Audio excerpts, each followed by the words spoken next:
மீண்டுமா உங்களை யாவரையும் சந்திப்பதுல மிக்க மகிழ்ச்சி. இந்த பைபிள் ஸ்டடிக்கு நிறைய பேர் வர்றீங்க, அதற்காக என் தேவனுக்கு நன்றி செலுத்துகிறேன். யூடியூப்ல பார்க்கிறவர்களுக்காகவும் நான் சொல்லுகிறேன், நீங்க இதனுடைய லிங்க் கீழே யூடியூப்ல கொடுத்துருக்கிறேன். விருப்பம் உள்ளவர்கள் இந்த பைபிள் ஸ்டடியில நேரடியாகவே கலந்து கொள்ளலாம். அது உங்களுக்கு பிரயோஜனமா இருக்கும். எல்லா வெள்ளிக்கிழமைகளிலும் இந்திய நேரம் மாலை 7:30 8:30 மணி வரை நடக்குது. சரி, நம்முடைய டாபிக் உள்ளாக போகலாம். மல்கியா எபிரேயர் 11ஆம் அதிகாரத்தில் உள்ள விசுவாச பட்டியலை பார்த்து அதிலிருந்து தீர்க்கதரிசிகளின் விசுவாசத்தை குறித்து பார்த்து கொண்டிருக்கிறோம். 66 பகுதிகளை முடித்து 67வது பகுதிக்குள்ளாக வந்திருக்கிறோம்.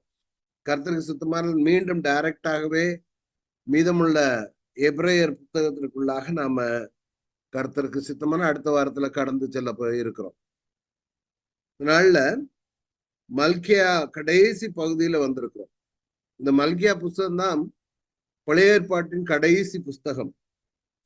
இந்த புத்தகத்திற்கு பிற்பாடு தேவன் ஒரு 400 வருடங்கள் ஜனங்களோடு இடைபடவில்லை. அதை ஞாபகம் வச்சுக்கொள்ளணும்.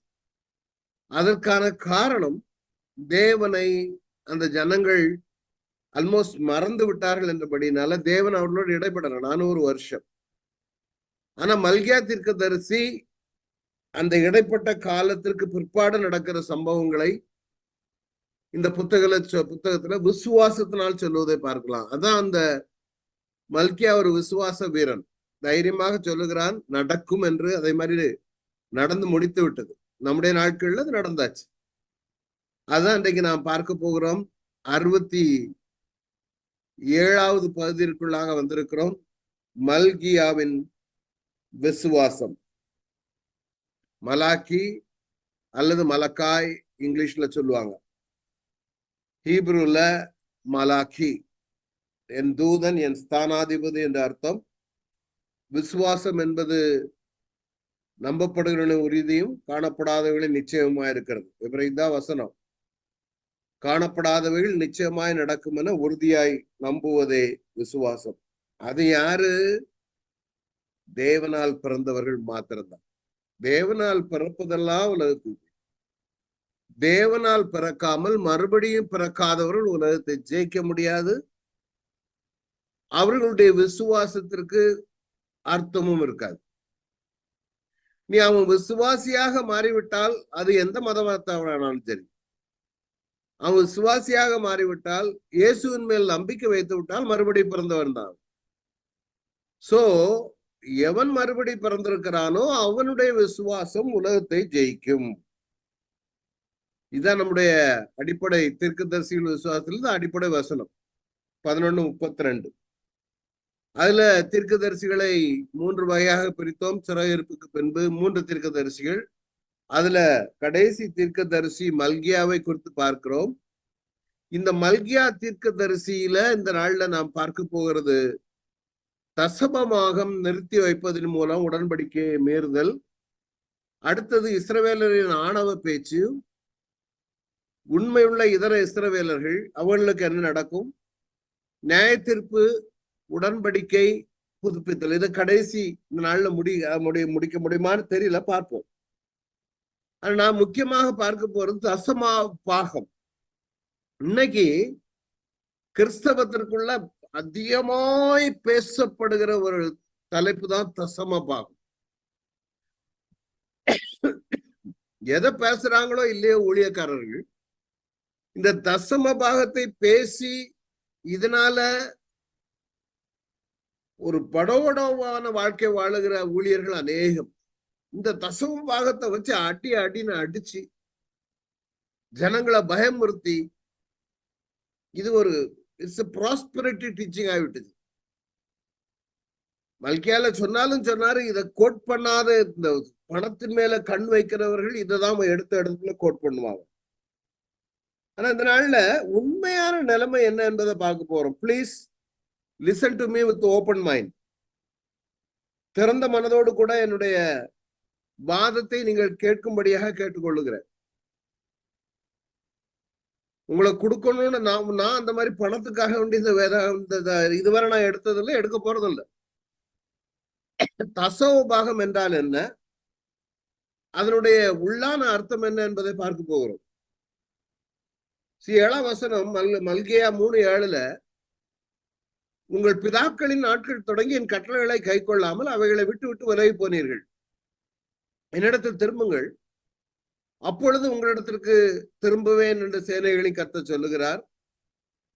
அவங்க கேக்குறாங்க, நாங்க எந்த விஷயத்துல திரும்பணும்? அப்ப தேவன் சொல்லுகிறார், மனுஷன் தேவனை வஞ்சிக்கலாமோ? நீங்க என்ன வஞ்சிச்சிட்டீங்க, ஏமாத்தி விட்டீர்கள். அவன் திருப்பி கேக்குறான், எதனால உங்களை ஏமாத்தணும் ஆண்டவரே? ஆண்டவர் சொல்றாரு, தசம பாகத்திலும் காணிக்கைகளிலும் தானே, இது போதும்.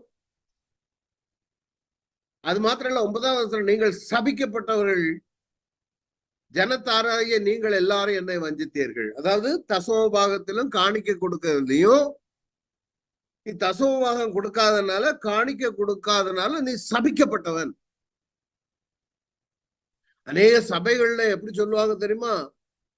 தேவனுடைய மக்களே, நீங்க தசம பாகம் காணிக்க கொடுக்கலன்னா நீங்களும் உங்களுடைய சந்ததிகளும் சபிக்கப்படும்.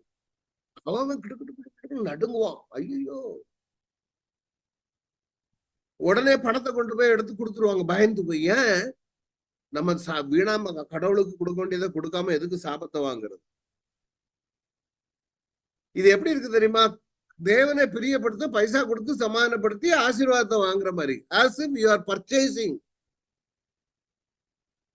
சில இடங்கள்ல சில ஊர்கள், திருப்பதி அங்கன்னு பல ஊர்கள்ல பாத்தீங்கன்னா, கடவுளை பிரியப்படுத்துறதுக்காக நகை நட்டுகள், பணம், இதெல்லாம் கொண்டு போய் போட்டுறாங்க. எதுக்கு? அப்பதான் கடவுள் பிரியப்படுவாரு. அது மாதிரி நம்முடைய தேவன் அல்ல. அப்ப இது என்ன அர்த்தம்? இன்னைக்கு நம்ம அதான் பார்க்க போறோம். தசம பாகத்திலும் காணிக்கையிலும் என்ன வஞ்சிச்சுட்டீங்க. அடுத்தால சொல்றாரு, அப்ப அவங்க என்ன அதுக்கு ரெமடி கொடுக்கிறாரு. என் ஆலயத்தில் ஆகாரம் உண்டா இருக்கும்படிக்கு தசம பாகங்களை எல்லாம் பண்டக சாலையில கொண்டு வாருங்கள். என் ஆலயத்தில், எங்க வழிபாட்டு கூடாரத்தில், பண்டசாலையில எல்லாம் கொண்டு வாங்க. அப்பொழுது நான் வானத்தின் பலன்களை திறந்து உங்களை இடங்கொள்ளாமற் போக மட்டும் உங்கள் மேல் ஆசீர்வாதத்தை வருஷிக்க மாட்டேனோ என்று அதனாலே என்னை சோதித்து பாருங்க. இந்த நம்ம ஊர்ல, நம்ம நாட்கள்ல கிறிஸ்தவர்கள், போதகர்கள் என்ன சொல்லுவாங்க? நீங்க பைசாவை கொடுத்து பாருங்க. நீ ஒரு 5 ரூபாய் இப்ப விதை, நான் அன்னைக்கே ஒரு 50 ரூபா விதை வரும். 50 ரூபா உனக்கு பேங்க்ல வரும். நிறைய பேரு இந்த சில ஆப்பிரிக்கா நாடுகள்ல ஊழியம் நடக்குது. அங்கெல்லாம் என்ன பண்றாங்க தெரியுமா? எத்தனை பேருக்கு தெரியும் தெரியல. இந்த சபையில் உள்ள மெம்பர்களுக்கு எல்லா பேங்க் அக்கௌண்ட் அவங்களுக்கு தெரியும். அது ரொம்ப போன புதுசுலயே அந்த அக்கௌண்ட் எல்லாம் அவங்க நோட் பண்ணி வச்சுக்கிடுவாங்க. ஒரு நாள் பாஸ்டர் சொல்லுவார், இன்னைக்கு நீங்க எல்லாரும் பாருங்க, எவ்வளவு நீங்க போடுங்க, உங்களுக்கு கர்த்தர் வர்த்திக்க பண்ணுவார், எல்லாருக்கும் $100 கொடுக்காரு அப்படின்னு. இவங்களும் அதான் பாப்போமே அப்படின்னு பாப்பாங்க. காணிக்க போட்டு அடுத்த நிமிஷத்துல அவங்க இருந்து பேங்க்ல இருந்து மெசேஜ் வரும், so much money has been deposited in your account, so much money has been deposited in. அவங்களுக்கு ஒரே ஆச்சரியம், வந்து இங்க கடவுளுக்கு காணிக்க போட்டு அங்க வந்துட்ட. இது என்ன பண்ணுவாங்க? சபையார்களே காணிக்க இந்த பணத்தை அவங்க பேங்க்ல போட்டு விட்டுருது. ஒரு தடவை போடுவோம், அடுத்த வாரத்துல இருந்து திருப்பியும் போட ஆரம்பிச்சிடும். பணம் நிறைய போடுவாங்க. இன்னைக்கு போன தடவை $10 போட்டோம், அந்த தடவை $50 போடுவோம். இந்த வசனம் தான், இடம் கொள்ளாமல் அவங்கள ஆசீர்வதிப்பேன். அப்ப அவங்க என்ன, அவங்க வெளியேற்பாட்டின் காலத்துல அங்க உள்ள பூமி கர்த்தருடையது. The land belongs to the Lord. எல்லாமே விவசாயத்தை சார்ந்தது. பூமியின் கனியை பட்சித்து போடுகிறவர்களே உங்கள் நிமித்தம் கண்டிப்பேன், அவைகள் உங்கள் நிலத்தின் பலனை அளிப்பதில்லை, வெளியில் திராட்சை கொடி பழமில்லாமற் போதும் என்று சேனை கர்த்தர் சொல்லுகிறார். நீ ஆசீர்வாதமான பாக்கியவானாய் மாற விரும்பணுமானால் ஆண்டவர் என்ன சொல்றாரு? என் நிலத்துல நீ விவசாயம் பண்ணி எனக்கு சேர வேண்டியதை சேர். ஏன் காரணம் என்னன்னா, அந்த நாட்கள்ல வழிபாட்டு கூடாரத்தை மெயின்டைன் பண்றது லேவியர்கள், ஆசாரியர்கள். அவர்களுக்கு இவங்களுக்கு இதுல சுதந்திரம் கிடையாது, லேண்ட்ல பங்கு கிடையாது. அப்ப அவங்க இதுல வச்சு சாப்பிட்டாதான் உண்டு. ஆனா இந்த நாட்கள்ல அது மாத்திரம் பத்தாது. அது அன்னைக்கு புதிய ஏற்பாட்டு இது வேற. இதை வச்சு நம்மள பிளாக்மெயில் பண்ண முடியாது, பண்ணக்கூடாது, அது தவறு.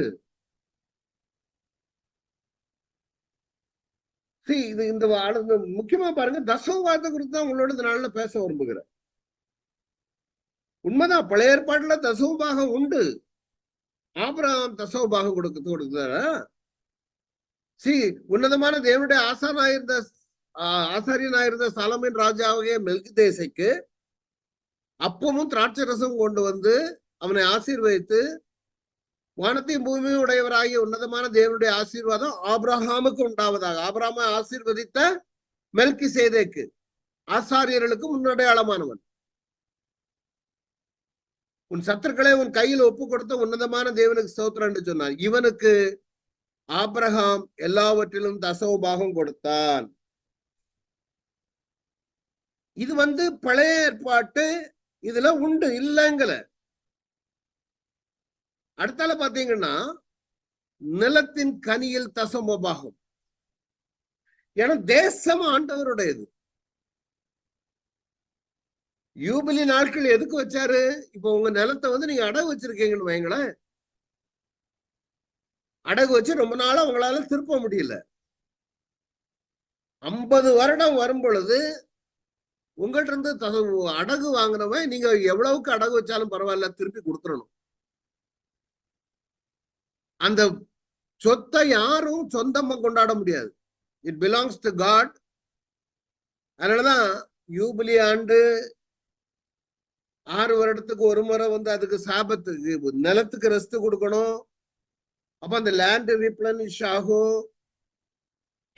பலிகள், பண்டிகைகள் எல்லாமே விவசாயத்தை சார்ந்தது. தேசத்துல நிலத்தின் வித்திலும் விருட்சங்களின் கனியிலும் தசமபாகம் எல்லாம் கர்த்தருக்குரியது. அது கர்த்தருக்கு பரிசுத்தமானது. ஏன்? நீ விவசாயம் பண்ணி ஆண்டவரை ஜெபம் பண்ணி, ஏன்னா அது வானத்தின் தண்ணீரை குடிக்கிற தேசம்.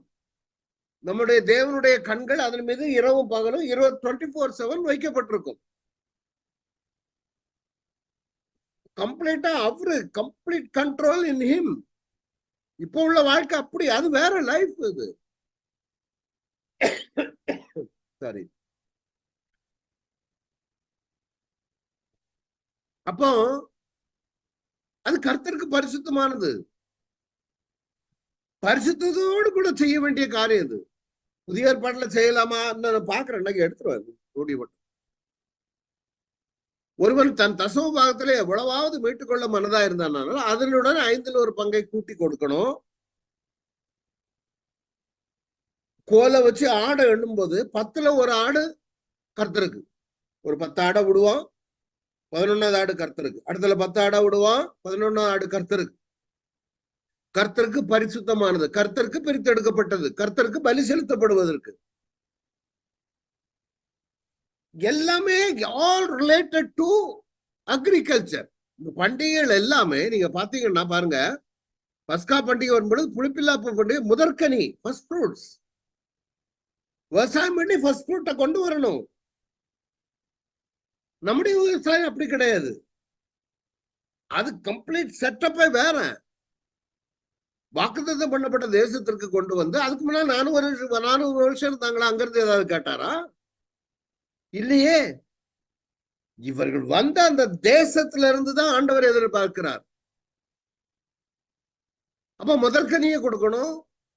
சிலவங்களுக்கு இது பிடிக்காது. யாரு பெரிய பெரிய ஊழியக்காரங்க என்னடா பைசா வாங்க கூடாதுன்னு சொல்ற மாதிரி பேசுறாரு. I don't care. இதான் ஃபேக்ட்ஸ். வார்கோதுமை அறுவடை, அதுல இருந்து 7 வாரம் கழிச்சு பார்த்தீங்க பொது அறுவடை, பெந்தைக்கோஸ்து பண்டிகை வரும். அதாவது என்ன? அறுவடை நாட்கள். ஏன்? அப்பதான் மழை வரும், அப்பதான் விவசாயம் நடக்கும். இந்த பண்டிகைகள் எல்லாம் ஒழுங்கா நடக்கலன்னா, தேவனுக்கு நன்றி செலுத்தலன்னா அது மழைய ட்ரை ஆயிரும். நான் முன்னாடி எடுத்திருக்கேன். அதை திராட்சை பராமரிப்பு, கோடை கனி, ஒலிவு அறுவடை, இது எல்லாமே உழுகை, தானியம் வளர்த்தல், வசந்த கால வளர்ச்சி, இவ்வளவு இருக்குது. இந்த அடிப்படையில தான் விவசாயம் அமையும். அதான் 1ஆம் மாதம், 3ஆம் மாதம், 7ஆம் மாதம், வருஷத்துல 3 முறை நீ எருசலேம்ல போய் ஆண்டவருக்கு நன்றி செலுத்தணும். அப்பதான் காணிக்க கொண்டு போகணும். இன்னைக்கு நீங்க ஒண்ணு இங்க வருஷத்துக்கு 3 முறை அங்க எருசலேம் போக சொல்றாரா? இல்லையே. இதுதான் வஞ்சித்தாங்க. ஆண்டவருடைய சமூகத்துக்கு நீ வரலங்கிறார் ஆண்டவர். இதுதான் அந்த பண்டிகைகள். பண்டிகை ரொம்ப பார்லி அறுவடை, சேர்ப்பு காலம், இதெல்லாம் ரொம்ப முக்கியம். புளிப்பில்லா அப்போ, புதற்கனி, பந்தை கோசை, எக்கால பண்டிகை, பாவனை எடுத்தது 7 பண்டிகைகளும் அவருடைய அறுவடையை சார்ந்தது. அப்படின்னா என்ன அர்த்தம்? பணத்தை கொண்டு போய் கொடுத்துட்டா பத்தாது, நீ அங்க போய் பலி செலுத்தணும். ஆடு கொண்டு போய் உன்னையே அர்ப்பணிக்கணும், பாவ நிவர்த்தி செய்யணும், குற்ற நிவாரண பலி செலுத்தணும், சமாதான பலி, போஜன பலி, தகன பலி, எல்லா பலியும் நீ செலுத்தணும். மல்கியா நாட்கள்ல இதெல்லாம் செலுத்தல. ஒன்னும் ஆண்டவருக்கு செலுத்த வேண்டிய காரியங்களை செலுத்தவில்லை. அதனாலதான் ஆண்டவர் சொல்றாரு, நீங்கள் என்னை வஞ்சித்தீர்கள். அதான் கேக்குற, எதனால தசமபாகத்தை கொண்டு வரலப்பா, ஆடு மாடுகளை பலியை செலுத்தல, பண்டிகைகளை ஒழுங்கா நீ கொண்டாடல. எல்லாருமே அங்க தசமபாகம் செலுத்திக்கிட்டு தான் இருந்தாங்க. தசமபாகம் பெற்ற ஆசாரியர்கள், லேவியன் புத்திரர் ஆசரிப்பு கூடாரத்தில் பணிவிடை. இவனுக்கு லேண்டு கிடையாது, வீடு கிடையாது, சொத்து கிடையாது. அவருடைய வேலைக்காக இஸ்ரேல் வேலருக்குள்ளவை எல்லாவற்றிலும் தசமபாகத்தை அவர்களுக்கு சுதந்திரமாக கொடுத்தேன். அவன் ஆலயத்தை சுத்திலும் ஒரு டென்ட் அடிச்சு அங்கதான் இருக்கணும். அவனுக்கு கொடுத்தாரு, சுதந்திரமாக கொடுத்தேன். ஆகையால் இஸ்ரேல் புத்திரன் நடுவே அவர்களுக்கு சுதந்திரம் இல்லை என்று அவர்களுக்கு சொன்னேன். அவர்களுக்கு வேற சுதந்திரம் கிடையாது. ஆசாரியர்களுக்கு இந்த ஆசாரியனுடைய வாழ்க்கை புறம்பே இருக்கிற வாழ்க்கையை காட்டிலும் மேலாக இருக்காது, கஷ்டத்தில் தான் இருப்பான். இன்றைக்கு நம்முடைய நம்ம சோகால்டு பாஸ்டர்ஸுடைய வாழ்க்கை எப்படி இருக்குது? அன்னைக்கு ஒரு திருமணம் பார்த்தேன். நான் கேள்விப்பட்ட அவர் ஒண்ணு இல்லாம ஆரம்பிச்சார் அவன் ஊழியத்தை. அவருடைய மகனுக்கு திருமணம் ஒரு 5 ஸ்டார் பெரிய ஹோட்டல்ல. நான் இதுவரை அப்படி திருமணம் பார்த்தது இல்லை. அவ்வளவு பிரம்மாண்டம். அந்த திருமணத்துக்கு வந்திருக்கிற ஆலய சபையினர் எல்லாம் பாவப்பட்ட ஏழை ஜனங்கள், மோர் தென் 50%. ஆனா உன்னுடைய வாழ்க்கை எவ்வளவு லேவிஷா இருக்குது. இங்க ஆசாரியம் அவ்வளவு லேவிஷான வாழ்க்கை கிடையாது. ராவும் பகலும் ஆடை வெட்டி மேலெல்லாம் ரத்தம், குளிக்கணும், சுத்திகரிக்கணும், எண்ணெய் தயார் பண்ணணும், உள்ளுக்கு போய் அங்க போய் இது பண்ணணும், அப்போ சமூகத்தப்ப மாத்தணும், சுத்திகரிக்கணும், ஆலயத்தை சுற்றிலும் சுத்தமா இருக்கணும். அதனால அவங்களுக்கு காணிக்க கொடுக்கணும். இப்ப நான் கொடுக்க கூடாது, பாஸ்டர்ஸுக்கு கொடுக்க கூடாதுன்னு நான் சொல்ல வரல. அந்த எக்கானமி வேற, அந்த பிரின்சிபிள் வேற. அதை இன்னைக்குள்ள காலங்கள்ல கொண்டு வந்து ஜனங்களை பயமுறுத்தி, நீ ஆண்டவர் உன்னை சபிச்சிருவாரு, பைசாவை கொடுக்கலன்னா யாரெல்லாம் காணிக்க கொடுக்கல, வேற ஒன்னையும் அவளுக்கு போதிக்கிறதுக்கு நேரம் கிடையாது. இஸ்ரவேல் புத்திரர் கர்த்தருக்கு ஏறெடுத்து படைக்கும் படைப்பாகிய தசம பாகத்தை லேவியருக்கு கொடுக்கணும். ஏன்னா அவங்களுக்கு பங்கு இல்லை, சுதந்திரம் இல்லை. இஸ்ரவேல் புத்திரர் நடுரோட்டில் அப்படியே நடந்து பாவப்பட்டு கஷ்டப்பட்டு, ஜனங்கள் எல்லாம் சந்தையில போய் மார்க்கெட்ல போய் கஷ்டப்பட்டு வியாபாரம் பண்ணி ஒரு மூடை கொண்டு போய் 100 ரூபாய்க்கு வித்து அதுல 10 ரூபாயா நான் பாஸ்டருக்கு காணிக்கையா கொடுக்கணும்னா, பாஸ்டரும் பாஸ்டருக்கு பிள்ளைகளும் கார்லயும் பைக்லயும் சுத்திக்கிட்டு இருந்தாங்கன்னா, அந்த ஆசாரியன் அப்படி போனான்னு வைங்க. அப்படி அல்ல அது. அதான் சொல்ல வர, தசமபாகம் வாங்குறவன் கொடுக்கிறவனை காட்டிலும், அல்லது தசமபாகம் கொடுக்கிறவன் வாங்குறவனை காட்டிலும் பெரிய செல்வ செவந்த இருந்தான்னா இருக்கட்டும், நான் அதுல நான் தப்பு கிடையாது. ஆனா வாங்குகிறவன் கொடுக்கிறவனை காட்டிலும் செல்வ செழிப்புல misuse, abusing the money, God's மணி, அதான் தவறு. அது மாத்திரம் இல்ல, ஆசாரியர்கள் லேவியரோட சொல்ல வேண்டியது இஸ்ரேல் புத்திரர்கள் வாங்கி கொள்ளும்படி நான் உங்களுக்கு கொடுத்த சுதந்திரமாக கொடுத்த சதோபாகத்தை நீங்கள் அவர்கள் கையில் வாங்கும் போது தசோபாகத்தில் 10 பங்கை கர்த்தருக்கு நீ வாங்குறல்ல, அதை பாக்கெட்ல போடக்கூடாது, அதுல தசோபாகத்தை கொடு. இது எதுக்கு? அப்பதான் அந்த சபை அந்த ஊழியம் நடத்துறதுல ஹார்மோனி இருக்கு. அதனால இவங்க தசமபாகம், ஆசாரியர்கள் தசமபாகம் கொடுத்தார்கள். தசர்மாத ஆசீர்வாதம் இருக்குது இல்லைங்கிற. என் அகலயத்துல இதுதான் நான் பார்த்தேன். தசோபாகங்கள் எல்லாம் பண்டகசாலையில கொண்டு வாருங்கள், பண்டசாலையில். அப்பொழுது நான் வானத்தின் பலன்களை திறந்து இடங்கொள்ளாமற் பட்டு உங்கள் மேல ஆசீர்வாதத்தை வருஷிக்க மாட்டேனோ, அதனால் என்னை சோதித்து பாருங்கள் என்று கர்த்தர் சொல்லுகிறார். புரியுதுங்களா? அப்போ கர்த்தர் ஆசீர்வதிக்கிறது உண்மைதான். இப்ப புதிய ஏற்பாட்டுக்கு வருவோம். புதிய ஏற்பாட்டு தசமம் பார்த்து பாருங்க. ஆண்டவர் சொல்றாரு, மாயக்காரராகிய வேதபாரகரே பரிசேயரே உங்களுக்கு கையில். இவங்க நல்ல தோராவ அடிக்கடி வாசிக்கிறவங்க, அதுபடி கீழ்படுகிறவங்க. ஆனா ஆண்டவர் சொல்றாரு, நீங்க ஒற்றளத்திலும் ஒத்தலாமிலும் வெந்தயத்திலும் சீரகத்திலும் எல்லாம் தசமபாகம் செலுத்துறீங்க. அப்படி தசமபாகம் செலுத்தின அவனை பார்த்து சொல்றாரு, நீ மாயக்காரன் அப்படிங்க. ஏன் மாயக்காரன்? நீ தேவன் நியமித்த விசேஷித்தவர்களாக நீதியை இரக்கத்தையும் விசுவாசமும் அவன்கிட்ட இல்ல. ஏண்டா நீ பரிசுத்தமா வாழல, சுத்தமா வாழல, அதை நீ டீச் பண்ணு. முதல்ல நீ அதை சொல்லாம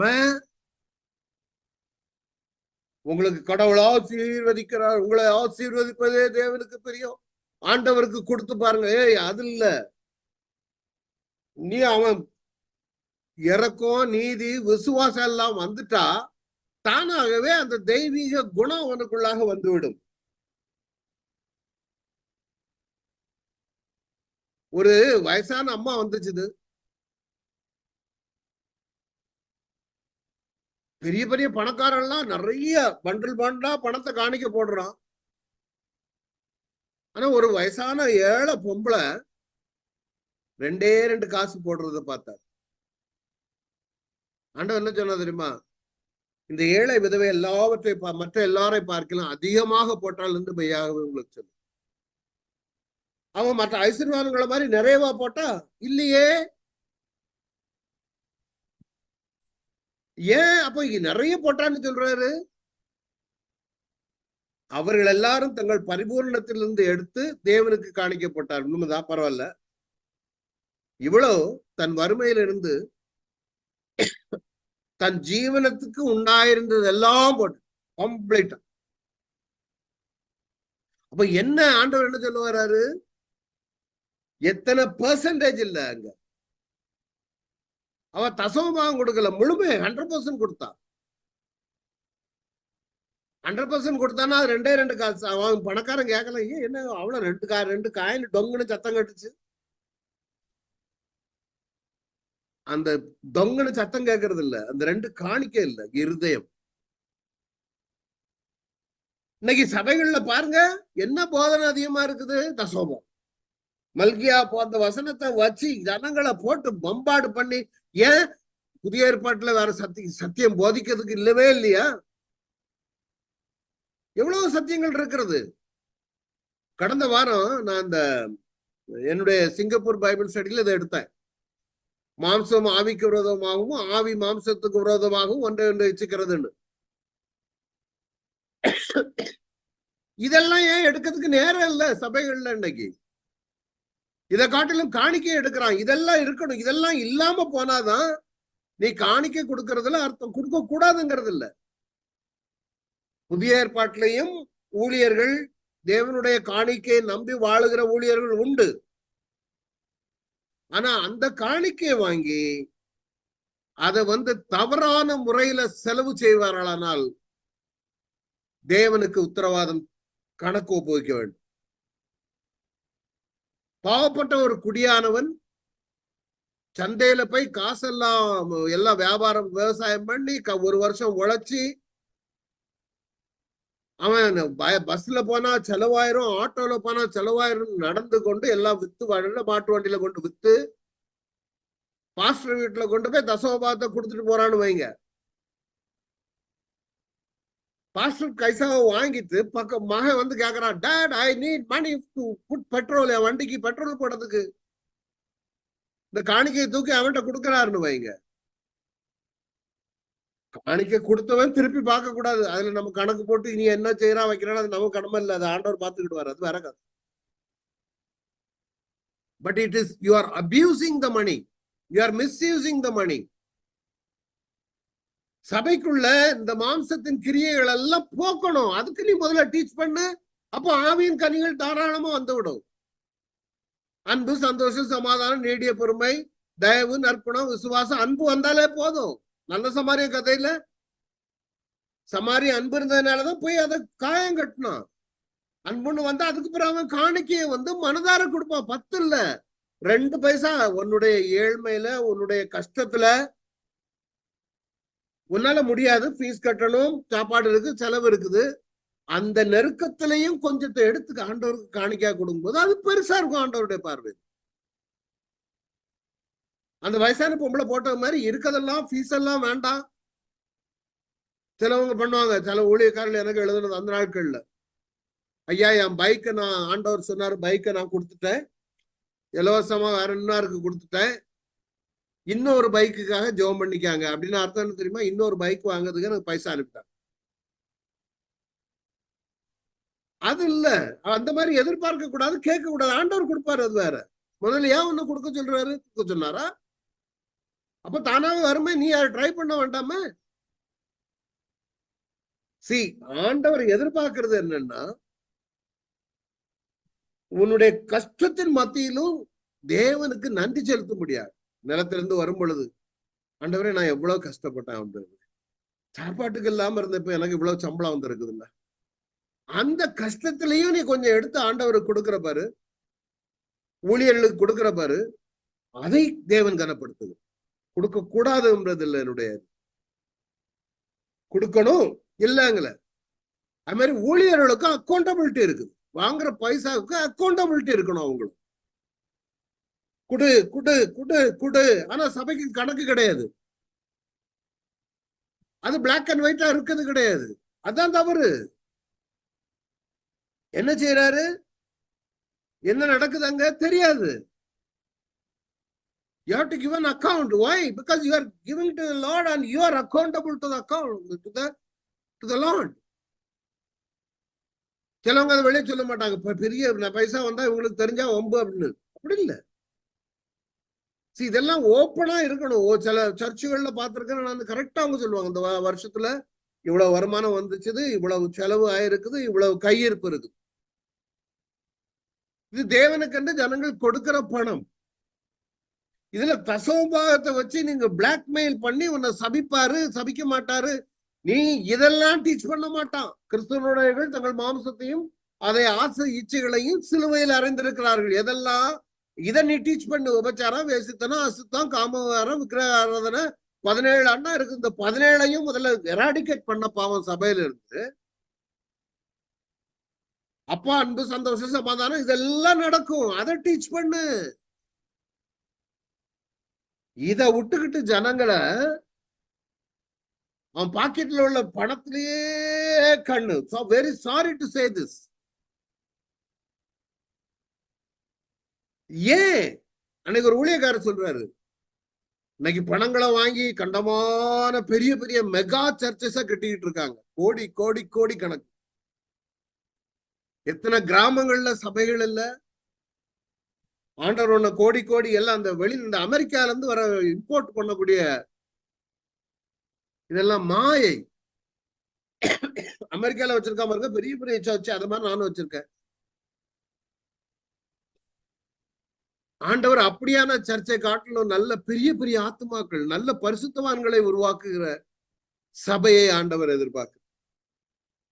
அந்த மாதிரியான போதனைகள். நம்ம பைபிள் ஸ்டடிக்கு பிரதர் பயஸ் வந்திருக்காரு, அன்னைக்கு சொல்றாரு, ஐயா நான் அது படிச்சேன், இது டிப்ளமா பிடிஹெச் எல்லாம் 5000 10,000 எல்லாம் செலவு பண்ணி நான் படிச்சேன் ஐயா. ஆனாலும் உங்ககிட்ட இருந்து கிடைக்கிற சத்தியம் எங்கேயுமே எங்களுக்கு கிடைக்கல. நான் பெருமைக்கு சொல்ல வரல. I am not encashing. அப்போ ஏன் தசவுபாகம் மாத்திரம் கண்ணுக்கு தெரியுது, இதெல்லாம் தெரியல? மாம்சத்தின் கிரியைகள், ஆவியின் அன்பு, ஆவியில உள்ளவங்க கிறிஸ்துவோட, ஏன் இதெல்லாம் நீ எடுக்கல? ஏன் உனக்கு இதுக்கு நேரம் இல்ல? ஆனா ஒண்ணு, நீ செய்கிற ஒவ்வொன்றுக்கும் யாரா இருந்தாலும் சரி, சபையாரா இருந்தாலும் சரி, ஊழியக்காரர்களா இருந்தாலும் சரி, ஒரு ஞாபக புத்தகம் உண்டு. அந்த புத்தகத்தின்படி நாம் கணக்கு ஒப்புவிக்க வேண்டும். தொடர்ந்து 16ஆம் அதிகாரத்துல பாத்தீங்கன்னா 3:16, அப்பொழுது கர்த்தருக்கு பயந்தவர்கள் ஒருவரோடு ஒருவர் பேசிக் கொள்ளுவார்கள், கர்த்தர் கவனித்து கேட்பார். கர்த்தருக்கு பயந்தவர்களுக்காக, அவருடைய நாமத்தை தியானிக்கிறவர்களுக்காக ஞாபக புஸ்தகம் ஒன்று அவருக்கு முன்பாக எழுதப்பட்டிருக்கிறது. ஞாபகம் வச்சுக்காங்க. நீ கர்த்தருக்கு பயந்தவனா? ஒரு ஞாபக புத்தகம் எனக்கு இருக்குது. கர்த்தருக்கு பயந்தவர்கள் ஒருவரோடு பேசிக் கொண்டிருக்கிறவர்கள், அவருடைய நாமத்தை தியானிக்கிறவர்கள், இவங்களுக்கெல்லாம் ஒரு புத்தகம் இருக்கு ஐயா, ஞாபக புத்தகம். He is writing down everything. Ilango, எனக்கு பயந்து நடக்கிறானா இல்லையா? இதை விட்டு ட்ராக் மாதிரி எங்கேயாவது போய் அசிங்கத்தை நான் பார்க்கும்போது, ஏடே அசிங்கத்தை நான் பார்த்துட்டு இருக்கும்போது ஆண்டவனுக்கு பார்ப்பாரு, இவன் கர்த்தனுக்கு பயந்தவன் எல்லாம் நினைச்சேன், ஆனா இவனுடைய நடைய பார்த்தா அவன் கர்த்தருக்கு பயந்தவன் மாதிரியே தெரியலையே. பிறகு ஒருவருக்கு ஒருவர் பேசிக் கொள்ளுகிறார்கள். எதுக்கு? To encourage each others. தம்பி, இதுல ஒரு தம்பி வர்றாரு, செல்வம் தம்பி. நாங்க அடிக்கடி பேசும்பொழுது மோஸ்ட்லி ஆவிக்குரிய சபைகள் வீணான காரியங்கள்ல அதிகமா போறது இல்லை. எதுக்கு ஒருவருக்கு ஒருவர் பேசிக் கொள்ளுகிறோம்? To encourage each other. ஒருவர் சோர்ந்து போகும் பொழுது இன்னொருத்தர் தட்டி விடணும். மூன்றாவது, அவருடைய நாமத்தை தியானிக்கிறவர்கள், கர்த்தருக்கு பயப்படுகிற பயம். அப்ப இந்த ஒருவரோட ஒருவர் பேசிடுறது பாருங்க. இந்த வீண் போனை எடுத்தாங்கன்னா பேச்சு உள்ள வள வள வள வள வள வளன்னு போகும். உன்னுடைய வார்த்தை ஒவ்வொன்றும் மத்தவங்களை தட்டி எழுப்புகிறதா இருக்கும். நான் தான் செய்துட்டு இருக்கேன் அன்னைக்கு. யாரா இருந்தாலும் தட்டி, ஏன்னா எனக்கு முடிவு என்னைக்கு வரும்னு தெரியாது, கேட்க போறனுக்கு முடிவு என்னைக்கு வரும்னு தெரியாது. நம்முடைய வேலை எல்லாரையும் தட்டி எழுப்புகிறது தான். ஒருவருக்கு ஒருவர் பேசுறதுல அர்த்தம் அதுதான் இருக்கணும். புறங்கூறுறது இல்ல, உட்கார்ந்து காசிப்பிங், உட்கார்ந்து அவன் பண்றத பாத்தியா, அவன் செய்ததை பாத்தியா, இதனால குடும்பங்களுக்குள்ள பிரச்சனை, பிள்ளைகளுக்குள்ள பிரச்சனை. ஒரு சென்சிபிள் டாக்கே கிடையாது கிறிஸ்தவர்களுக்குள்ள. ஆனா ஒரு மனுஷன் கர்த்தருக்கு பயந்தவனாக இருப்பானால், அவருடைய நாமத்தை தியானிக்கிறவன், அதுதான் தியானம். கர்த்தருடைய வேதத்துல இரவும் பகலும் தியானமா இருக்கிற மனுஷன், அது எப்படிப்பா முடியும்? இன்னைக்கு அந்த தியானங்கள் இல்லாதனாலதான் ஜனங்கள் சீரழிந்து கொண்டு இருக்கிறார். ஒரு ஊழியக்காரன் பெரிய பாஸ்டர் இன்னைக்கு போட்டிருக்கான், அவன் பெரிய கிறிஸ்தவ பாதிரியார், பெரிய அங்கியெல்லாம் போட்டு இதெல்லாம் கிராஸ் எல்லாம் போட்டுட்டு சொல்றான், திரு விஜய் அவர்களே, தயவு செய்து நீங்கள் அரசியலுக்கு செல்ல வேண்டாம். எனக்கு ஆச்சரியம், அரசியலுக்கு செல்ல வேண்டாம்னா ஓகே, ஆலயத்துக்கு வாங்கன்னு சொல்றாரு. இல்ல, நீங்க நல்ல ஒரு நடிகர், உலகம் அறிந்த நடிகர், படங்களில் தொடர்ந்து நடியுங்கள், உங்களுடைய சேவை எங்களுக்கு தேவை. யாரு? ஊழியக்காரன். பைத்தியக்காரத்தனம் என்னையா? இவன் ஒரு போதகன். சினிமாக்காரன் இன்னும் படம் எடுங்க, உங்களுடைய சேவை தேவைன்னு. அவன் சினிமாக்காரன் வந்தானோ இல்லையோ, ஆட்சி செய்யறானோ இல்லையோ, அது வேற கதை. ஒரு ஊழியக்காரங்கிற முறையில என்னையா ஒரு முன்மாதிரியை காட்டுற? இன்னொரு ஊழியக்காரன் அவனும் இதெல்லாம் அப்பப்போ நான் வரும்பொழுது இடையில கண்ணில் படுறது. என்ன என்ன என்ன தியானிக்கிற நீ? அவருடைய நாமத்தை தியானிக்கிறவன். காரணம் அதனால ஒரு நாள் ஒரு புத்தகம் இருக்குது, எல்லாத்தையும் டாக்குமெண்ட் எவ்ரிதிங். புக்கில் உட்கார்ந்து எழுதிக்கிட்டே இருப்பாரு. இவன் என்னென்ன பண்ணிருக்க, நீ என்ன பண்ணிருக்க, இந்த மாதிரி எழுதி வச்சிருப்பாரு. எல்லாம் கம்ப்ளீட்டா இந்த மாதிரி நோட் போட்டு எழுதி வச்சிருப்பாரு. இவன் என்ன பண்ணிருக்கான், என்ன தியானிக்கிறான், ஒருத்தருக்கு ஒருத்தர் என்ன பேசுறான். வெளிப்படுத்தின விசேஷம் 20ஆம் அதிகாரத்துல போகும் பொழுது வெள்ளச்சிங்காசன நியாயத்தீர்ப்பு இருக்கு பாருங்க. அங்க 2 புத்தகங்களை குறித்து சொல்லப்பட்டிருக்கிறது. ஒண்ணு புக் ஆஃப் லைஃப், ஜீவ புத்தகம். மற்றொன்று புத்தகங்கள். பெரிய வெள்ளச்சிங்காசனத்தையும் அதில் மேல் வீட்டு இருக்கிறவரையும் கண்டேன். அவருடைய சமூகத்திலிருந்து பூமியும் வானமும் அகன்று போயின, அவைகளுக்கு இடம் காணப்படவில்லை. அப்போ மரித்தோராகிய பெரியோரையும் சிறியோரையும் சேனை தரவர்களையும் இந்த வெளிப்படுத்தின விசேஷம் 6ஆம் அதிகாரத்துல கடைசி பகுதியில இருக்கு. அவங்க எல்லாம் நிப்பாருங்க. எல்லாரும் அவருக்கு முன்னால நிக்கணும்.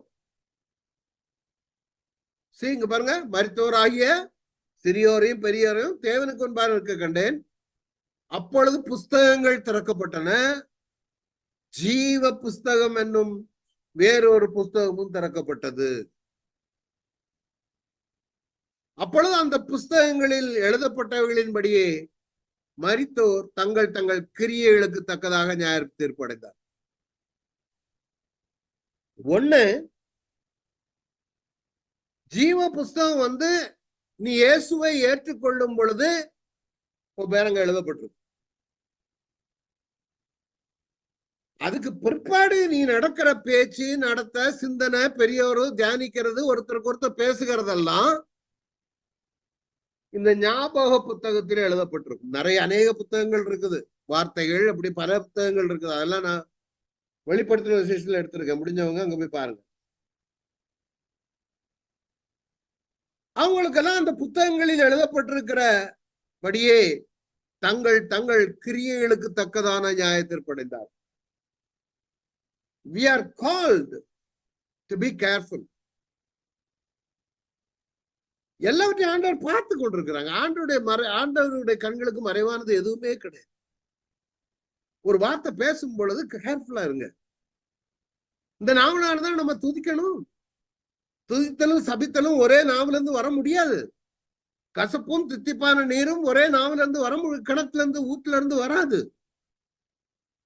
இதே நாவல அல்லேலூயான்னு சொல்றோம், நீ நீ நீ நாசமா போவன்னு அதே நாவனால சபித்தால் நீ அன்றையிலேயே சொல்லும் பொழுது ஆண்டவருக்கு நாசமா போவன்னு தான் கேட்கும். சுத்திகரிக்கணும் எப்பொழுதும். அதனாலதான் எப்பொழுதும் தியானமா இருக்கிற மனுஷன் பாக்கியவான். சமுத்திரம் தன்னில் உள்ள மரித்தோரை போய்த்தது, மரணமும் பாதாளமும் மரித்தோரை போய்த்தன. யாவரும் எல்லாரும் அங்க போய் நிக்கணும் நியாயத்திற்கு. அப்பொழுது மரணமும் பாதாளமும் அக்கனி கடல்ல தள்ளப்பட்டன. இது 2ஆம் மரணம். ஜீவ புஸ்தகத்துல பேர் இல்லைன்னா அது கரெக்ட். ஜீவ புஸ்தகத்துல இல்லைன்னா அதுக்கு பிறகு உங்களுக்கு கிரியைகள் புத்தகங்கள் அவசியம். நீ ஜீவ புத்தகத்துல நம்ம பேரை என்ட்ரி போட்டோன்னு வைங்களேன், ஜீவ புத்தகத்துல நீங்க என்ட்ரி போட்டாச்சு. அப்போ ஜீவ புத்தகத்துல என்ட்ரி போட்ட பிற்பாடு தான் உனக்கு அந்த ஞாபக புத்தகம் தரப்பாரு. ஜீவ புத்தகத்துல அதுக்கு பிறகு உனக்கு ஞாபக புத்தகம் அவசியம் இல்லை. ஏன்னா நீ தள்ளப்பட போற இடமா எங்க? அக்கினி கடல். புரியுதுங்களா? அதனால பி கேர்ஃபுல். தசமபாக காரியங்கள்லையும் இதுதான். சந்தோஷத்தினால மகிழ்ச்சியினால தேவன் செய்த நன்மைகளின் இதுல உங்களுக்கு முடிந்த அளவுக்கு தேவனுக்கு செய்யும் பொழுது அதை பார்க்கிறார். அதை காட்டிலும் மேலானது நம்முடைய நீதியான தேவ வசனங்களுக்கு நாம கீழ்ப்படிந்து பரிசுத்தமாய் வாழும் பொழுது கர்த்தர் எல்லாவற்றிலும் பிரியப்படுகிறார். நிறைய பைசாவை கொடுத்து ஆண்டவரை பிரியப்படுத்த முடியாது. உனக்கும் இதர மதத்தவர்களுக்கும் எந்த ஒரு வித்தியாசமும் இல்லாமல் போய்விடும். 4 அதிகாரம், வரப்போகும் அந்த நாள்.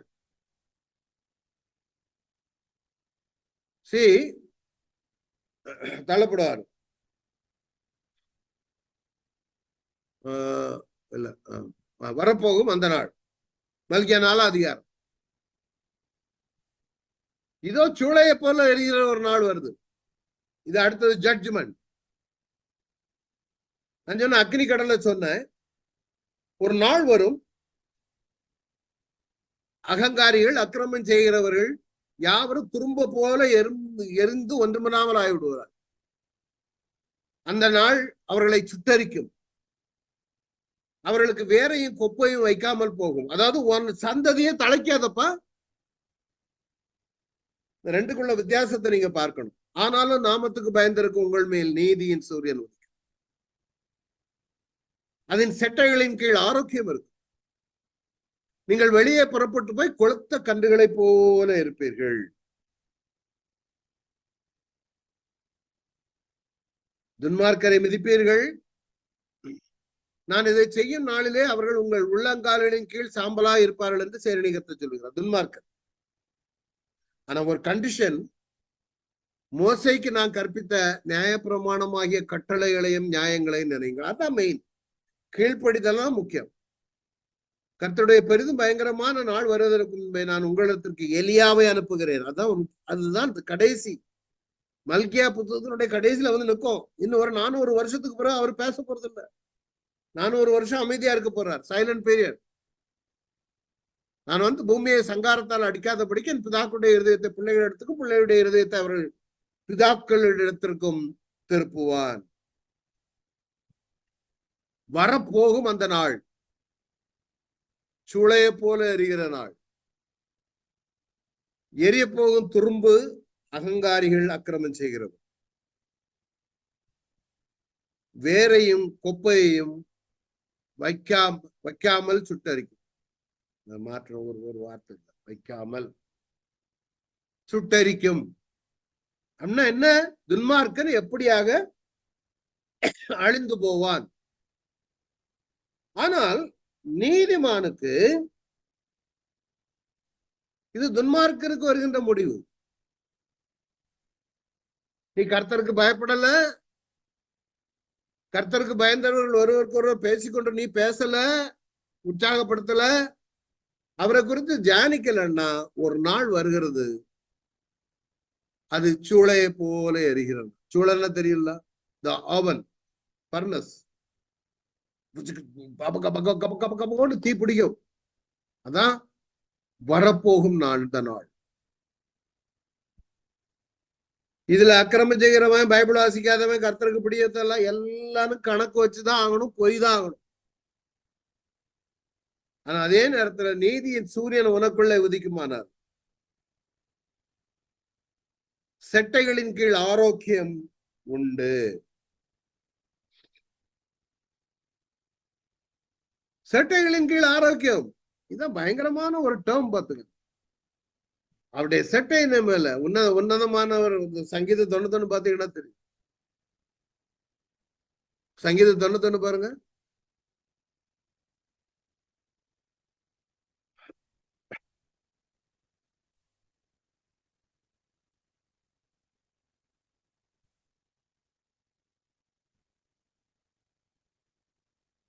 உன்னதமானவரின் மறைவில் இருக்கிறவன் சர்வருடைய நிலையில் தங்குவான். அவர் என்ன அடைக்கலாம் கோட்டை. நான் நம்பி இருக்கிறவர் வேடனுடைய இதெல்லாம் தமது சிறகுகளாலே உன்னை அவன் செட்டைகளின் கீழே அடைக்கலாம். அவருடைய சத்தியம் உனக்கு இதெல்லாம் பியூட்டிஃபுல். இதெல்லாம் தினம் நீங்க தியானிச்சீங்கன்னா ரொம்ப நல்லா இருக்கும். ஏன்னா அவருடைய சட்டைகளின் கீழ் ஆரோக்கியம் உண்டு. அந்த ஆரோக்கியம் பிரம்மாதம். அவருக்கு கீழே நீ உட்கார்ந்துகிட்டு இருந்தன்னா அப்படியே ஒரு கோழி தன் குஞ்சுகளை சேர்ப்பது போல அந்த சட்டைக்கு கீழே அப்படியே இருந்தன்னா நீயும் நானும் என்ன அருமையா இருக்கும், குளுமையா இருக்கும். வெளியே குளிரா இருக்கும்போது அங்க விதமா இருக்கும், வெளியே சூடா இருக்கும்போது அங்க குளுமையா இருக்கும். ஆனாலும் என் நாமத்துக்கு பயந்திருக்கிற உங்கள் மேல் நீதியின் சூரியன் உதிக்கும், அல்லது நீதியின் சூரியன் உதிப்பார். அதன் செட்டைகளின் கீழ் ஆரோக்கியம் இருக்கும். நீங்கள் வெளியே புறப்பட்டு போய் கொளுத்த கன்றுகளை போல வளருவீர்கள். அப்படின்னா என்ன அர்த்தம் ஐயா? நீயும் வீட்டாரும் பிள்ளைகளும் அப்படி நீங்க போனீங்கன்னா உங்களை பார்த்து மற்றவங்க எப்போ, oh what a beautiful family. சில குடும்பங்களை பார்த்திருக்கீங்களா? பிள்ளைகளும் குடும்பத்தாரும் கணவனும் மனைவியும் பிள்ளைகளும் பாடுகிறதும் துதிக்கிறதும் மைமைப்படுத்துகிறதும் ஒரு கபாதி நாம அப்படியான பிள்ளைகளாக குடும்பங்களாக நீங்க இருக்கணுங்க ஐயா. சும்மா உட்கார்ந்துகிட்டு போன்லயும் அதையும் குப்பையையும் கண்டதையும் பேசிக்கிட்டு இருந்தா, தியானிக்காம இருந்தா, கர்த்தருக்கு பயப்படாம இருந்தா அவருடைய செட்டைகளின் கீழே நீ இருக்க மாட்ட. உனக்கு ஆரோக்கியம் இருக்காது. ஒரே கம்ப்ளைண்ட். வயதின் முயற்சியினால வியாதிகள் வரும், அது வேற, எல்லாருக்கும் வர்றதுதான். ஆனா அந்த ஆரோக்கியம், அந்த வியாதி வந்தாலும் நீ என்ன சொல்லுவ தெரியுமா? கர்த்தருக்குள்ள நான் நல்லா இருக்கேன் பிரதர், கர்த்தர் என்ன பலப்படுத்திருக்கிறார் பிரதர். எந்த நிலைமை இருந்தாலும் மனரம்யமா இருக்க நான் கற்றுக்கொண்டேன் பிரதர். தேவன் அதான் நம்மிடத்துல எதிர்பார்க்கிறார். நீ நீரில் சூரியன் உனக்குள்ள உதிப்பார், அவர் உதிக்கணும். காரணம் மூடும் போது அவர் உதிப்பார் இல்ல. கொளுத்த கன்றுகளை பார்த்திருக்கீங்களா? கன்று எப்படி இருக்கும்? ஒரு ஒரு நல்ல பச்சை பசேலான வயல்ல ஒரு பச்சை புல்லுள்ள இடங்களில், நல்ல பரந்த புல்லுள்ள இடத்துல ஒரு கண்ணுக்குட்டியை போட்டா அப்படி துள்ளி துள்ளி ஓடும் பாருங்க. அது மாதிரிதான் கிறிஸ்தவம் இருக்கணும். அது மாதிரிதான் நீ நானும் இருக்கணும். End can come at any time. முடிவு எனக்கு இன்னைக்கு வரலாம், அல்லது உங்கள யாருக்கு வரலாம், அல்லது யாருக்காவது வரலாம். முடிவு தெரியாது. But be ready at all the time. ஒரு இடையில ஒரு பேண்டமிக் வந்துச்சு, கோவிட்னு எல்லாரையும் காவு வாங்கிட்டு போயிடுச்ச. எத்தனை பேர் ஆண்டவருக்குள்ள இருந்தாலும் அவங்க எல்லாம் நல்லா இருந்துங்க. அப்போ கொளுத்த கண்டு எப்படி ஒரு புல்வெளியில துள்ளி துள்ளி ஓடி ஆடி போல நாம கர்த்தருக்கு பயந்திருக்கிற உங்கள் மேல், திரும்பியும் சொல்றேன், நீதியின் சூரியன் உதிக்கும். அவர் செட்டைகளின் கீழ் ஆரோக்கியம் இருக்கும். ஆனா ஒரு நிபந்தனை, எல்லாம் சரிதான், நியாயப்பிரமாணமாகிய கட்டளைகளையும் நியாயங்களையும் நினைங்க. அத நீ ரீட் யுவர் வேர்ட், பைபிள வாசி, ஜெபம் பண்ணு, வாசிக்கிற வசனங்களுக்கு கீழ்ப்படிந்து நட. அப்பொழுது நீதியின் சூரியன் உண்மையில் உதிக்கும். நல்ல கண்டு. இது நீ நியாயப்பிரமாணத்தை கை கொண்டால், வேத வசனங்களுக்கு கீழ்ப்படிந்தால் நீதியின் சூரியன் உண்மையில் உதிப்பார். அந்த சட்டைகளின் கீழ் ஆரோக்கியம் இருக்கும். நீ கொளுத்த கன்றுகளை போல வெளியே புறப்பட்டு போவ. இல்லைன்னா உனக்கு சாபம்தான். அந்த அக்கினி நாள் வருகிறது, சுட்டரிக்கும் நாள் வருகிறது. அதான் மல்கியா சொல்லுகிறார். ஒருத்தர் வாராரு, இது நமக்கு எலியா தீர்க்கதரிசியை பற்றி சொல்றாரு.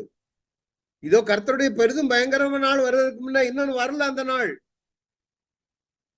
நான் உங்களிடத்திற்கு எலியா தீர்க்கதரிசி அனுப்புகிறேன். நான் பூமியை சங்காரத்தால் அடிக்காதபடிக்கு அவன் பிதாக்களுடைய இருதயத்தை பிள்ளைகளிடத்திற்கும், பிள்ளையுடைய இருதயத்தை அவர்கள் பிதாக்களிடத்திற்கும் திருப்புவான். இதுதான் மல்கியாவில் கடைசி. 6ஆம் வசனம் என்ன சொல்றாரு? வர்றான் ஒருத்தன். எப்போ? அவங்களுக்கு தெரியாது, இன்னும் 400 வருஷம் அமைதியா இருக்கும். ஒண்ணு அந்த எலியா தீர்க்கதரிசியை பற்றி பாத்தீங்க, 1 ராஜாக்கள் 17 இருந்து 2 ராஜாக்கள்ல பாக்கலாம், 2ஆம் அதிகாரம். புதிய ஏற்பாட்டுல குறைந்த 30 முறையாவது இவருடைய எலியா தீர்க்கதரிசியை குறித்து குறிக்கப்பட்டிருக்கிறது. இவன் இயேசு கிட்ட ஒரு நாள் போய் கேட்டாங்க. எலியாவை குறித்து இயேசுவிடம் கேள்வி கேட்ட சீடர்கள் அவருடைய சீஷர்களை நோக்கி, அப்படியானால் எலியா முந்தி வர வேண்டும் என்று வேதபாரர் சொல்லுகிறார்கள், அது எப்படி என்று கேட்டார்கள். அப்ப அவர் என்ன சொன்னாரு? எலியா வந்து எல்லாவற்றையும் சீர்படுத்துவது மைதான், ஆனாலும் எலியா வந்தாயிற்று என்று உங்களுக்கு சொல்லுகிறேன். அவனை அறியாமல் தங்கள் இஷ்டப்படி அவனுக்கு செய்தார்கள், இவ்விதமாய் மனுஷகுமாரனும் அவர்களால் பாடுபடுவார் என்றார். 13 அவர் யோவான் ஸ்நானகனை குறித்து தங்களுக்கு சொன்னார் என்று சீஷர்கள் அறிந்து கொண்டார். இதா சீஷர்கள் தான் சொல்றான், யோவான் ஸ்நானகனை குறித்து சொல்றாரு. ஆனா யோவான் ஸ்நானகன்ட்ட போய் கேட்டாங்க ஜனங்க, சீஷர்கள். அப்பொழுது எருசலேமிலிருந்து யூதர்கள் ஆசாரியரையும் லேவியரையும் யோவானிடத்தில் அனுப்பி, நீர் யார் என்று கேட்ட பொழுது அவன் மறுதலியாமல் அறிக்கையிட்டது மன்றி, நான் கிறிஸ்து அல்ல என்றும் அறிக்கையிட்டான். ஏன்னா அவங்க மெஸ்ஸியாவுக்கு எதிர்பார்த்துக்கிட்டு இருக்க. அப்பொழுது நீ யார்? எலியாவா இருக்கு. ஏன்னா இந்த எலியா மல்கியா தீர்க்கதரிசி சொல்லியிருக்கான், 400 வருஷத்துக்கு பிறகு வனாந்திரத்தில் கூப்பிடுவருடைய சத்திரன். அப்போ இவன் சொல்றான், யோவான் ஸ்நானகன் நான் அவன் அல்ல என்றான். நீ தீர்க்கதரிசியானவரா என்று கேட்டார்கள். அதற்கும் அல்ல. அவன் யார்? அப்போ லூக்கா 1ஆம் அதிகாரத்துல பாருங்க, அவன் இஸ்ரவேல் சந்ததியாரில் அநேகரை அவருடைய தேவனாகிய கர்த்தரிடத்திற்கு திருப்புவான். யோவான் பிதாக்களுடைய இருதயங்களை பிள்ளைகளிடத்திற்கும் கீழ்ப்படியாதவர்களை நீதிமான்களுடைய ஞானத்திற்கு திருப்பி உத்தமமான ஜனத்தை கர்த்தருக்கு ஆயத்தப்படும்படியாக அவன் எலியாவின் ஆவியும் பலமுடையவனா அவருக்கு முன்னே நடப்பார். அதுதான் எலியா. யோவான் ஸ்நானகன் எலியாவின் ஆவியை உடையவன். இதை சொல்லி முடித்து விட்டு இதோட சரி ஆண்டவர் வாய முடித்து ஒரு தீர்க்கதரிசியும் வரல. 400 வருஷம் அவர்களுக்குள்ளாக தேவ சத்தம் கேட்கல. அவன் புத்தகங்களை எழுதினான். அந்த காலகட்டங்கள்ல தான் 400 வருடம் அமைதியின் காலம் தள்ளுபடியாகங்கள் எழுதப்பட்டது. வேதாகமத்துல சேர்க்கவில்லை, தள்ளி விட்டாங்க. அவசியம் இல்லை. தவறான உபதேசங்கள். God was silent for 400 years. மல்கியா தீர்க்க தரிசனத்திலிருந்து மத்தேயு வருகிறது வர தேவன் சரித்திரத்துல இடைப்படல, அவங்களோடு பேசல. கிட்டத்தட்ட 14-16 மேல நினைக்கிறேன். அநேக புத்தகங்கள் நிறைய பேர் எழுதுனா, அதுல கொஞ்சம் புத்தகத்தை எடுத்து கத்தோலிக்க பைபிள்ல சேர்த்துக்கிட்டாங்க. தள்ளுபடி அப்போகிராபிக்கல் புக்ஸ் பாங்க, தள்ளுபடி ஆகமங்கள். ஏன்னா அவங்க ஒரு கானூன், ஒரு அளவு முறை வச்சிருந்தாங்க. அதுக்கு கீழே அந்த புத்தகங்கள் அமையல. அது தேவனுடைய வார்த்தை என்று எங்கும் சொல்லப்படவில்லை. புதிய ஏற்பாடுல அதை குறித்து எந்த ஒரு இணை குறிப்பும் கிடையாது. இயேசு கிறிஸ்துவோ அப்போஸ்தலனாகிய பவுலோ புதிய ஏற்பாடு எழுதியவர்கள் யாருமே அந்த புத்தகங்களிலிருந்து எதையும் கோட் பண்ணவில்லை. ஆகவே அந்த புத்தகங்கள் வேதாகமத்துல சேர்க்கப்படவில்லை. But see that why God was angry. ஏன் தேவனை வஞ்சித்தார்கள், தேவனை மறந்து விட்டார்கள். அதுக்கு முன்னால தொடர்ச்சியாக பேசிக்கொண்டிருந்தார், தீர்க்கதரிசிகளை அனுப்பினார். கடைசி நல்ல கவனிங்க. அதான் நாம் வந்து எதை இது பண்ணிட்டு உங்க டாபிக் வர்றேன். பழைய ஏற்பாடு முடிஞ்சது. அதுக்கு முன்னால எல்லாரையும் கொண்டு பேசினார். கோத்திர ஆதி காலம், ஆதியாகமோ கோத்திர புதாக்களின் மூலமாக பேசினார். எகிப்துல பேசினார். வனாந்தர பயணம் வந்தது. தேசத்தை சுதந்திரித்தார்கள். யோசுவா நியாயாதிபதியுடைய காலம் வந்தது. ஐக்கிய அரசு இருந்தது, பேசினார். எலியா எலிசா தீர்க்கதரிசிகளை கொண்டு பேசினார். நாடு பிளவுபட்டது. அநேக தீர்க்கதரிசிகள் ஏசாயா, எரேமியா, புலம்பல், எசேக்கியேல், தானியேல், இவர்களை எசேக்கியேல், தானியேல் சிறையிருப்புல பேசினார். நாடு பிளவுபட்டு திருப்பி வந்தார்கள். தேவன் பேசினார். அடிமைத்தனத்துல 70 வருடம் இருக்கும் பொழுது அங்கேயும் தேவன் பேசினார். திருப்பி வந்து ஆலயம் கட்ட வந்த பொழுது அங்கேயும் பேசினார். ஆகாய, சகரியா, மல்கியா. இறுதியில் தேவன் பேச முடியாத அளவுக்கு அமைதியாக இருந்து விட்டார். இப்ப நமக்கு அதான் இப்போ யோவானை கொண்டு பேசி இன்றைக்கு தேவ பிள்ளைகளை கொண்டு நம்மோடு பேசிக் கொண்டிருக்க. மனம் திரும்புங்கள், பரலோக ராஜ்யம் சமீபத்திற்கு. நீ சத்தம் கொடுக்கல, கீழ்படியலைன்னா அவரு பேச மாட்டார். ஒரு நாள் வரும், அதுக்கப்புறம் நீ மனம் திரும்பணும் என்று நினைத்தாலும் கூட முடியாது. இந்த மப்பும் மந்தாரமுமான நாள். அதற்கு முன்பதாக நீங்களும் நானும் எடுத்துக்கொள்ளப்பட வேண்டும். புரியுதுங்களா?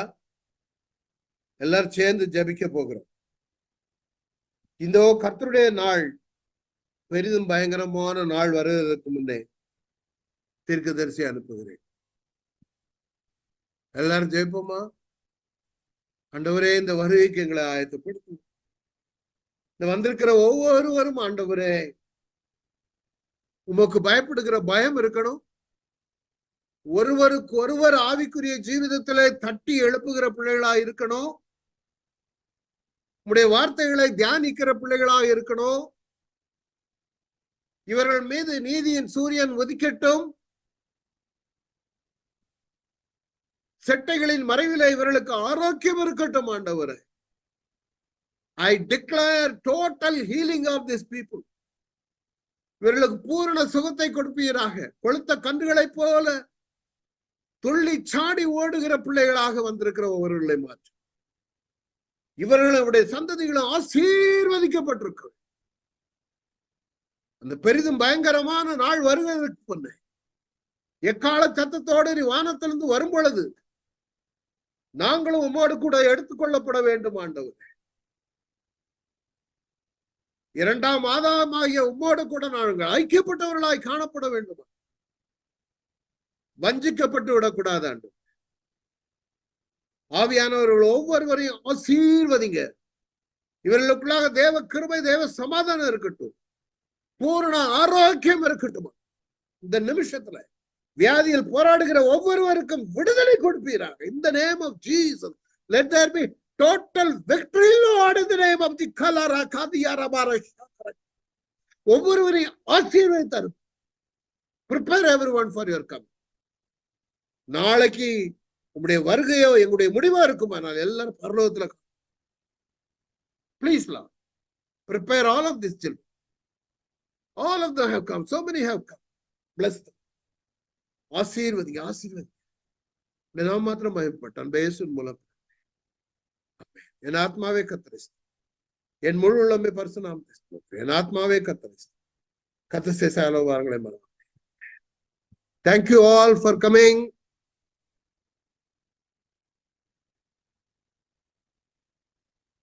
Yeah, thank you. Thank you. Praise the Lord. Praise the Lord. Sudha Papa. Thank you. Praise the Lord Anna. Praise the Lord. எப்படி இருக்கீங்க? ரொம்ப நாள் ஆச்சு. நல்லா இருக்கேண்ணா. நல்லா இருக்கேண்ணா. நீங்க எப்படி பையன் எப்படி இருக்கீங்க? இருக்கான்? ஆரன் எப்படி இருக்கான்? நல்லா இருக்கா. அதுவும் இருக்காண்ணா. அண்ணா எங்க அவர் பெரிய ஆளா இருப்பாரா, வளர்ந்துருப்பாரா? ஏய், என்னடா நல்லா இருக்கியா? சரி, ரொம்ப சந்தோஷம். ஜோஸ்லின் அம்மா எப்படி இருக்கீங்க?